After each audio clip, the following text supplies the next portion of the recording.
Concrete is being poured and this new road is getting ready to be paved with just over 4 weeks until one of the busiest shopping days of the year. We know it's important economically for the businesses, for the mall, for people in general, and for safety as well. Meadowood Mall is expected to shift traffic away from South McCarran and South Virginia. With more than 55,000 cars passing through every day, it's one of the busiest intersections in northern Nevada. This particular project is going to alleviate a lot of congestion in that area, as well as traffic accidents, and reduce cars just sitting there idly. Because of construction, the ramps on the north side of Neal Road have been closed for the last 2 months. They'll reopen as frontage roads with the southbound off-ramp and the northbound on-ramp going in at Meadowood Mallway. To get this far, crews had to build a bridge without closing down lanes on I-580, a stretch of freeway that has 96,000 cars in both directions daily. We're all excited to be at this point. It's been 2 years in the making. But there's still lots of work left, with crews hoping to be finished before the ice and snow affects the road. The contractor's not complete. They're behind schedule. We're working with them to do everything humanly possible to have this thing open.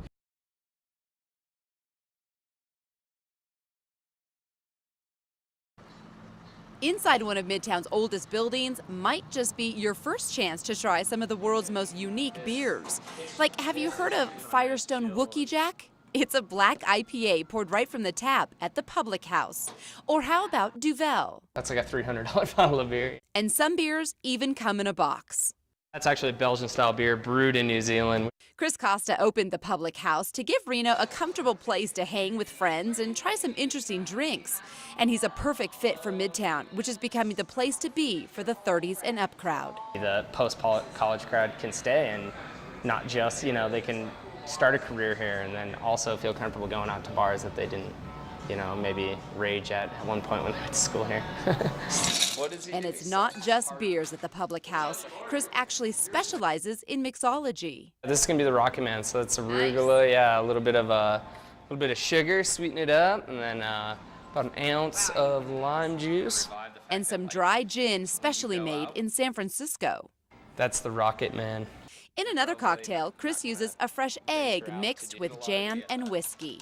We have quite a few whiskeys. So this is the same thing. This is Old Grandad. It's a 100 proof. It's a bonded, pre-prohibition whiskey. And topped with drops of lavender bitters. I had to take a sip of this one, and amazingly, all the ingredients blend beautifully together. We don't want you to just get a drink that you can just make at home or that you normally drink at home. That's why you'll see these really crazy, elaborate beer lists and cocktail lists. Even Chris's ice cubes are cool. Midtown bars and restaurants are getting the attention of boutique distributors, which means Reno as a whole is getting more unique options, thanks to places like the Public House.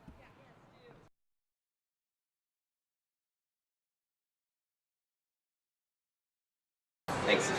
After 2 months of tweaking and making adjustments, all the food and drinks at the brewer's cabinet are ready to go. Got a blood orange Hefeweizen, we've got a pumpkin Saison for them to try, we have a double IPA. Folks were invited to sample some of those beers as well as some appetizers. The owners say they are excited about this downtown location, which was once occupied by the Chocolate Bar.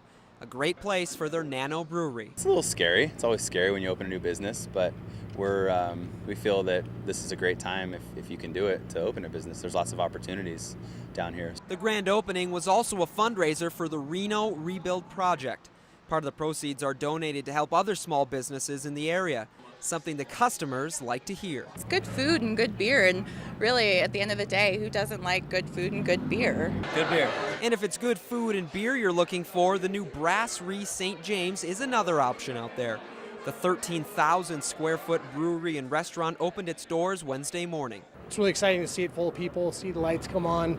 The owner tells us people are ecstatic to finally see it opened up. The thing I keep hearing over and over again is not only does it not feel like we're in Reno, it feels like we're not in the U.S. It feels like we're in Europe or something. The look and feel matches the menu, which offers plenty of European dishes. A lot of tartars and crudos, which is raw fish preparations, blood sausage, bone marrow. The owners at both of these new businesses say to be successful in this town, it's all about having a great location and product, and most importantly, passion. It's a ton of work.